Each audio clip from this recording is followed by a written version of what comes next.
Catherine Muse does not meet bohemian, hippie parents in her line of work. Typically one or both of the parents she sees work in the City of London. Professionals seek professionals, she says. Originally a nanny, Muse is now a parenting consultant, advising couples privately on changing their child's behavior, as well as doing corporate seminars for working parents. Her clients find they are unprepared for the chaos and unpredictability that having a child can entail. Parents are getting older, they have been in control their whole lives and been successful. Suddenly a baby turns up and life turns on its head. Nicknamed the 3-day nanny, of her pledge to fix behavioral problems in children under the age of 12 within 3 days, she is filming a new Channel 4 television series demonstrating her techniques. The role of the parenting consultant, distinct from that of a nanny, has developed, she says, as people are used to buying in expertise, such as personal trainers or, in her case, parenting advice.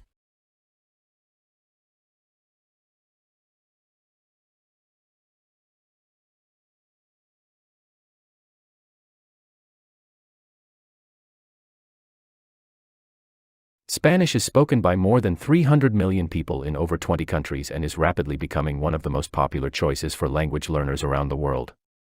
A popular course for beginners, Sueños World Spanish is designed to meet the varied needs of adult learners, whether learning at home or in a class. From the very beginning, it encourages you to develop your listening and speaking skills with confidence and provides many opportunities to practice reading in Spanish.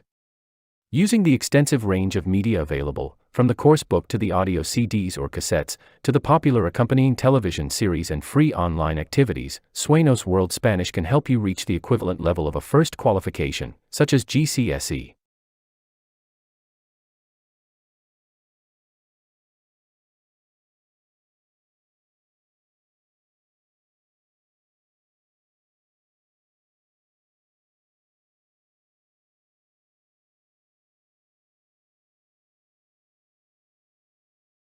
The presentation will cover copyright's position as one of the intellectual property rights and how it differs from other intellectual property rights.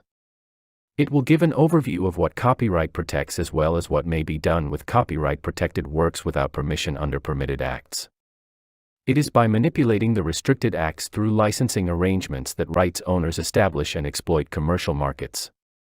In contrast to commercial markets, the growth of open source and open content licensing models has challenged established business models. The presentation gives a brief commentary on two of the more prominent open licensing frameworks, the GNU Creative Commons licenses.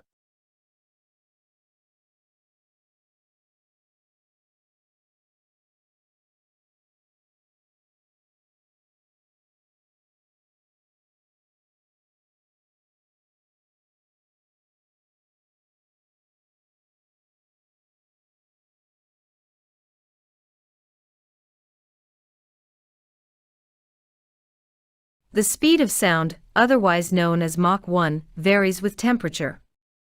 At sea level on a standard day, the temperature is 59 degrees Fahrenheit, and Mach 1 is approximately 761 mph.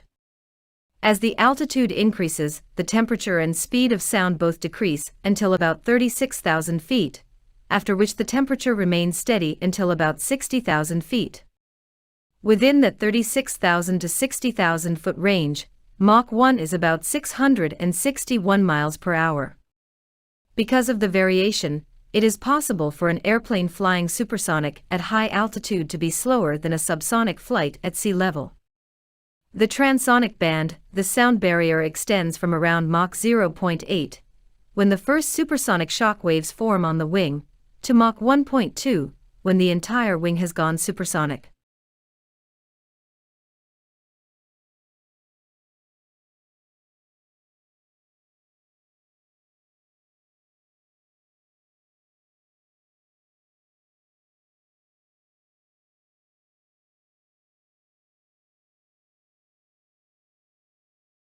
Individual human beings are relatively powerless creatures, no match for lions or bears. It's what they can do as groups that has enabled them to take over the planet. These groupings, corporations, religions, states are now part of a vast network of interconnected information flows. Finding points of resistance, where smaller units can stand up to the waves of information washing around the globe, is becoming harder all the time.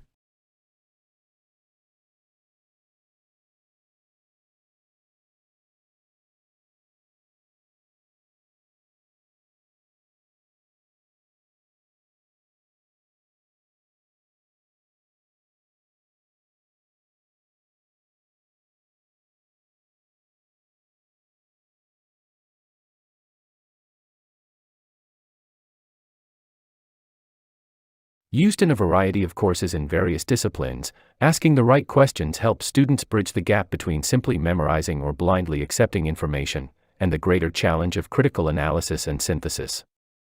Specifically, this concise text teaches students to think critically by exploring the components of arguments, issues, conclusions, reasons, evidence, assumptions, language, and on how to spot fallacies and manipulations and obstacles to critical thinking in both written and visual communication. It teaches them to respond to alternative points of view and develop a solid foundation for making personal choices about what to accept and what to reject.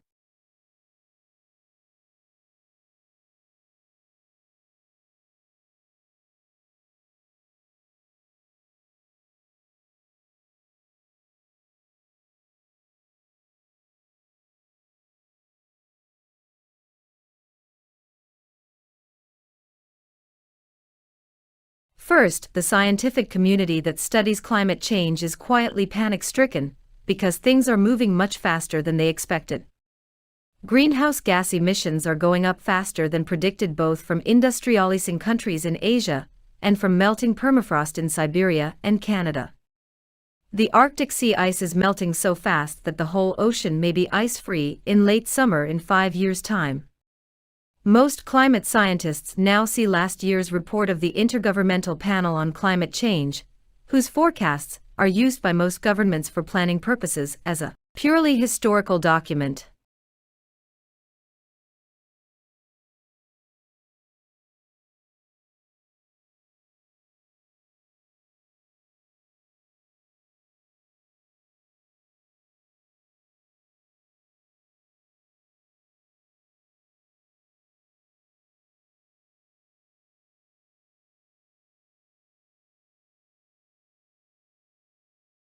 Second, the biggest early impact of global warming will be on the food supply, both locally and globally. When the global average temperature hits 1.5 degrees hotter, and it will, the carbon dioxide already in the atmosphere commits us to that much warming. Some countries will no longer be able to feed their people. Others, further from the equator, will still have enough food for themselves, but none to spare. Short-term memory, SMT, can hold information anywhere between 15 to 30 seconds. According to Miller's Magical Number 7, 1956, short-term memory has a limited capacity, being able to store 5 to 9 items simultaneously. However, if we hear concepts or ideas repeatedly in an audio form, we can acoustically encode the information. It is a process referred to as rehearsal, thereby committing it to our long-term memories.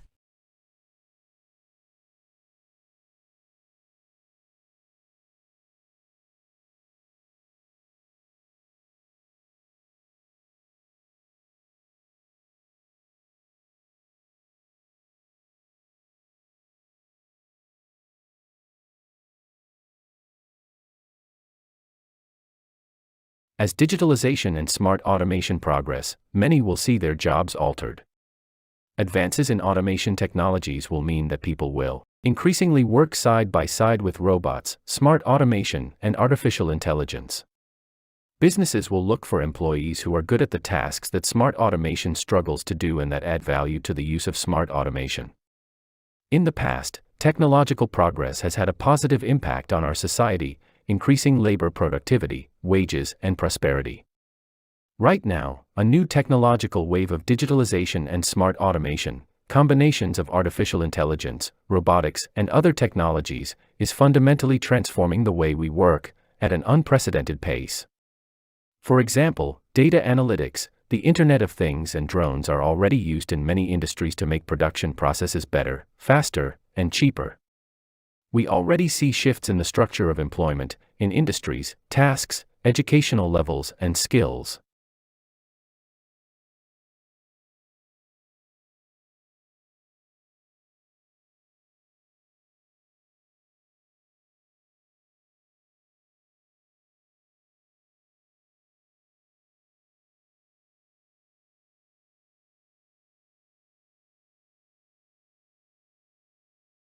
Computer viruses have been a fact of life at least since the 1980s, if not before. They can cause companies to lose hours of working time, and they can also spread panic among computer users everywhere. There are, however, several distinct types of computer infection, all loosely referred to as viruses, and they each work in a slightly different way. A particularly nasty one is the worm, which is a program designed to sneak its way into an entire computer network and reproduce itself over and over again. Then there is the Trojan, which strictly speaking isn't a virus, but a piece of software that appears to do one thing, but actually does something malicious instead.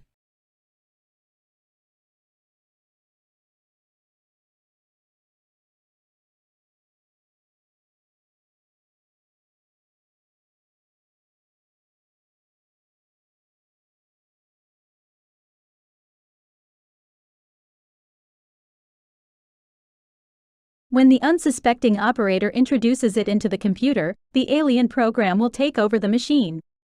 With Trojans, you have to be particularly careful because they can often be introduced by way of a message advertising an antivirus product. So what motivates someone to introduce a virus into the computer systems of innocent victims? Perhaps it's simply the desire to prove that it can be done. Or because it gives the kind of pleasure you get from solving a difficult problem. Nowadays, people protect their computers with all sorts of security software, so it takes considerable skill to break through all the defenses and introduce a virus.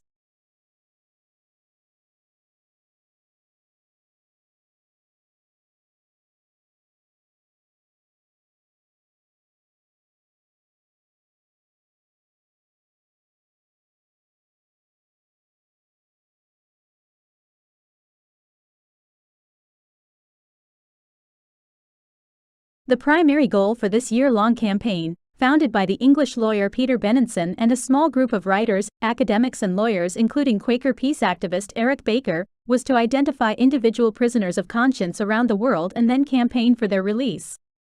In early 1962, the campaign had received enough public support to become a permanent organization and was renamed Amnesty International.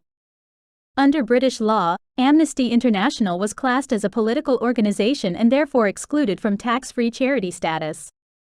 To work around this, the Fund for the Persecuted was established in 1962 to receive donations to support prisoners and their families.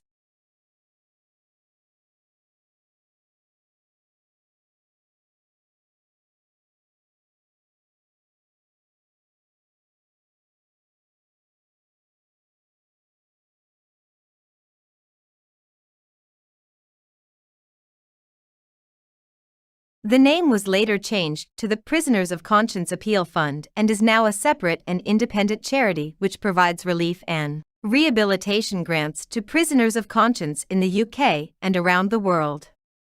Amnesty International has, since its founding, pressured governments to release those persons it considers to be prisoners of conscience. Governments, conversely, tend to deny that the specific prisoners identified by Amnesty International are, in fact, being held on the grounds Amnesty claims. They allege that these prisoners pose genuine threats to the security of their countries. The concept of prisoners of conscience became a controversy around Nelson Mandela's imprisonment.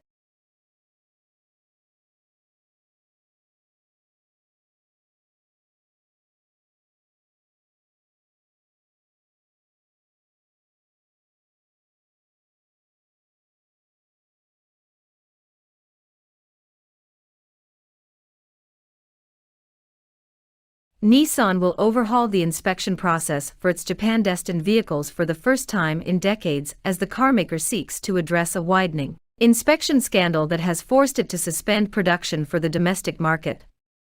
The company said on Thursday that unauthorized workers had been certifying vehicles set for sale in the Japanese market, even after the company announced the recall of nearly 1.2 million cars earlier this month over the same issue.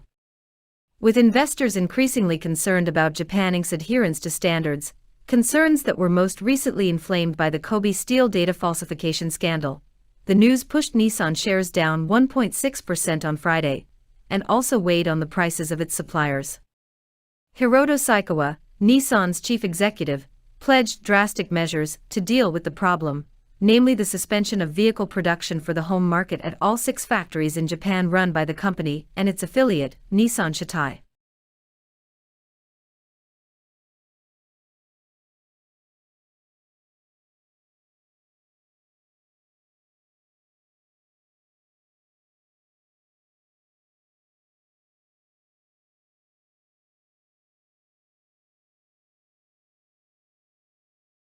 The heart functions as a pump at the center of the circulatory system. In humans, it is located in the chest cavity, between the lungs, a bit to the left. The heart consists of 4 chambers surrounded by a very strong muscular wall, the myocardium. The upper chambers, the right and left atria, receive blood entering the heart, and the lower chambers, the right and left ventricles, pump the blood out of the heart, via the pulmonary and the systemic circulatory systems. The 2 systems work as follows. Blood from the body enters the right atrium, is passed into the right ventricle, and from there is propelled through the pulmonary artery to the lungs. In the lungs, the blood releases carbon dioxide and absorbs oxygen and is then transported back to the heart into the left atrium. From here it passes into the left ventricle, which pumps the oxygenated blood around the body.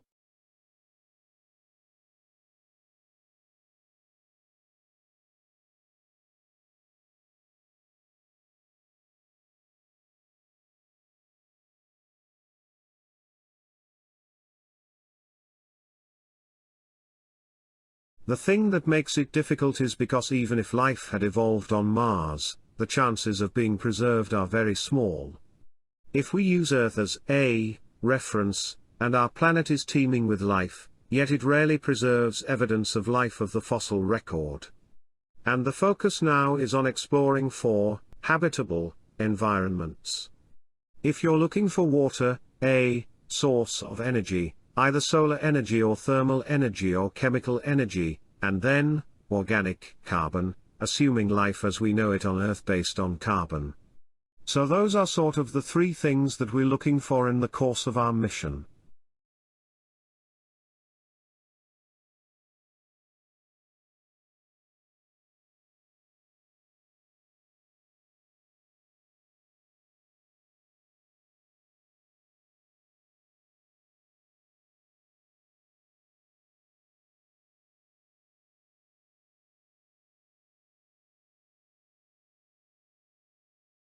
How quickly this occurs depends on the dynamics of fertility, mortality and overseas migration.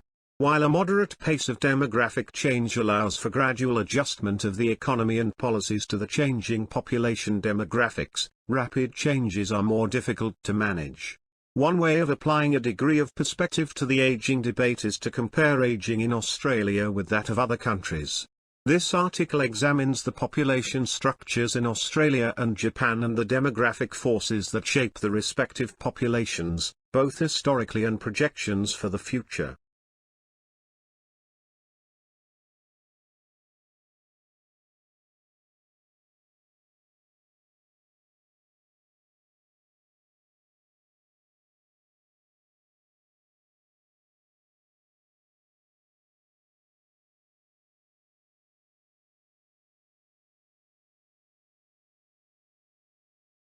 The aging of the population is a major issue for Australian policymakers, particularly in regard to the long-term implications for reduced economic growth and the increasing demand for age pensions, and health and aged care services.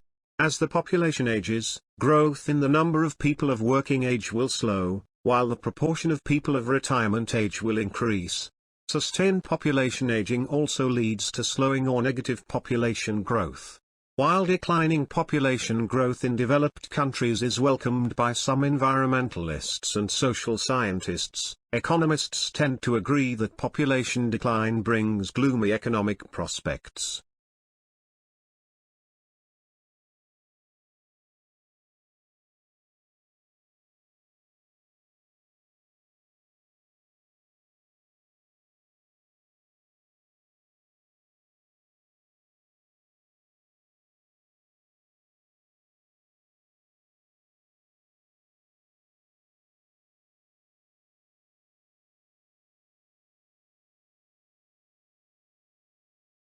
To put true creative power into the hands of any ordinary 3D printer owner, Gannon has developed an innovative new system called Tactum. Tactum is a new type of software that lets users create their own unique designs for 3D printers by simply touching a projected image. Using their innate hand gestures, someone using Tactum can poke, rub and otherwise manipulate the projected image that will become their 3D printed object, and see it instantly change shape in response.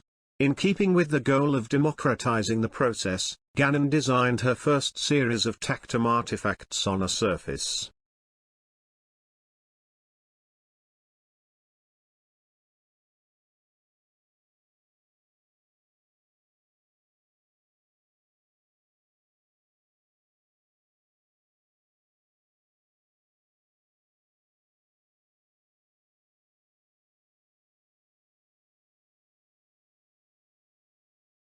Madeleine Gannon is a researcher, teacher at the Carnegie Mellon University School of Architecture and PhD candidate in computational design, but that's not all.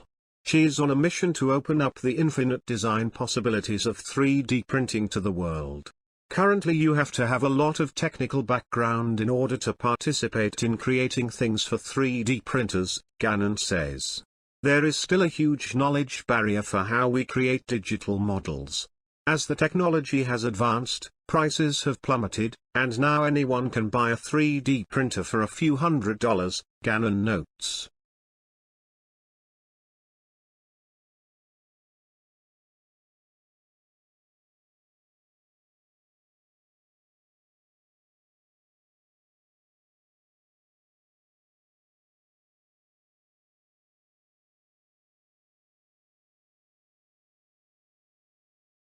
The ways of life upper Paleolithic people are known through the remains of meals scattered around their hearths, together with many tools and weapons and the debris left over from their making. The people were hunter-gatherers who lived exclusively from what they could find in nature without practicing either agriculture or herding. They hunted the bigger herbivores, while berries, leaves, roots, wild fruit and mushrooms probably played a major role in their diet. Their hunting was indiscriminate, perhaps because so many animals were about they did not need to spare pregnant females or the young.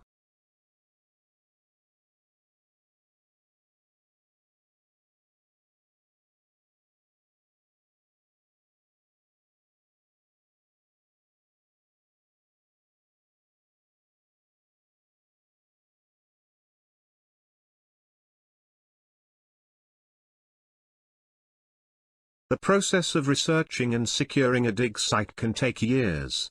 Digging is the field work of archaeology. On occasion, archaeologists might need to move earth with bulldozers and backhoes. Usually, however, archaeologists use tools such as brushes, hand shovels, and even toothbrushes to scrape away the earth around artifacts. The most common tool that archaeologists use to dig is a flat trowel. A trowel is a handheld shovel used for smoothing as well as digging. Archaeologists use trowels to slowly scrape away soil.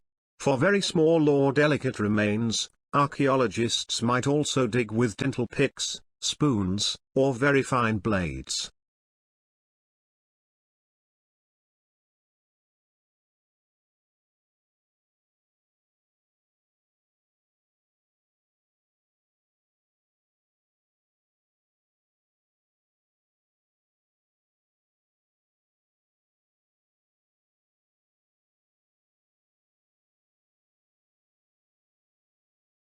In a sustainable world that is achievable in the near future, water and related resources are managed in support of human well-being and ecosystem integrity in a robust economy.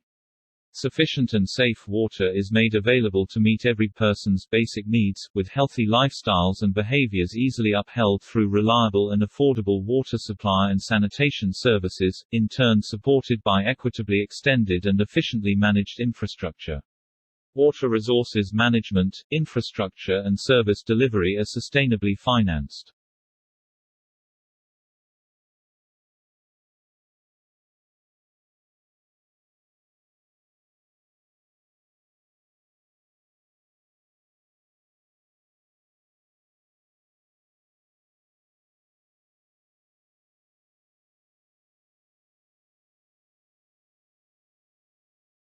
Life in the UK 2012 provides a unique overview of well-being in the UK today. The report is the first snapshot of life in the UK to be delivered by the Measuring National Wellbeing Programme and will be updated and published annually. Well-being is discussed in terms of the economy, people and the environment. Information such as the unemployment rate or number of crimes against the person are presented alongside data on people's thoughts and feelings, for example, satisfaction with our jobs or leisure time and fear of crime. Together, a richer picture on how society is doing is provided.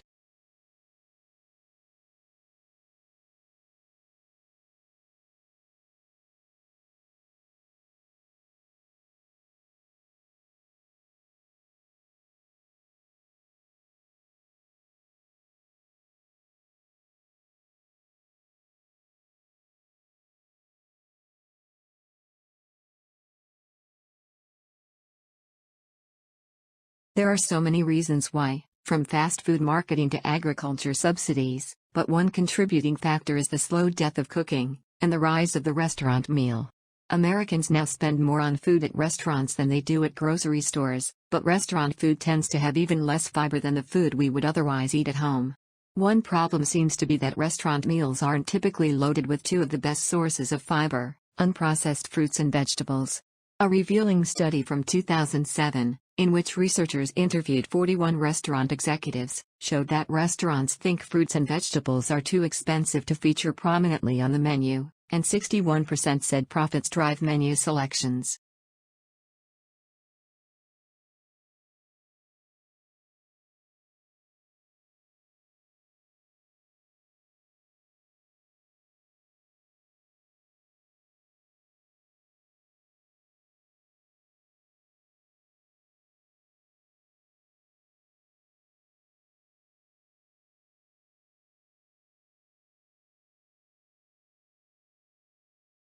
A massive tow truck worked Saturday to remove the remains of a burned-out oil tanker that exploded in a giant fireball overnight near the capital of Sierra Leone. Reuters' David Doyle has more. Deputy Health Minister Amara Jambai said the death toll currently stands at 99, with more than 100 people being treated in hospitals and clinics across the capital, Freetown. In a video from the scene shared online, the head of the National Disaster Management Agency, Brima Biosizi, said, "We've got so many casualties, burnt corpses," adding, "It's a terrible, terrible accident." Freetown's mayor said the extent of the damage from Friday's explosion was not yet known, adding that police and her deputy were at the scene to assist disaster management officials.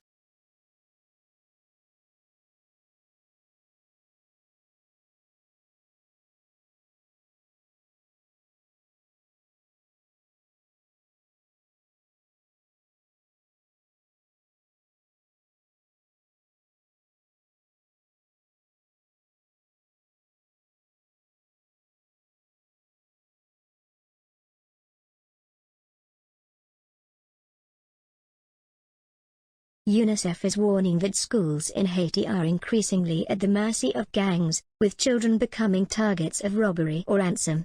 The agency said Tuesday at least 7 schools in the capital of Port-au-Prince have been forced to pay unidentified gangs in exchange for security in the past 2 months, and that additional institutions have also been threatened. The warning comes days after authorities said gang members killed a university professor they had recently abducted. In addition, U.S. and Haitian authorities are still trying to secure release of 17 missionaries from a U.S. religious organization who were kidnapped on October 16 near the capital.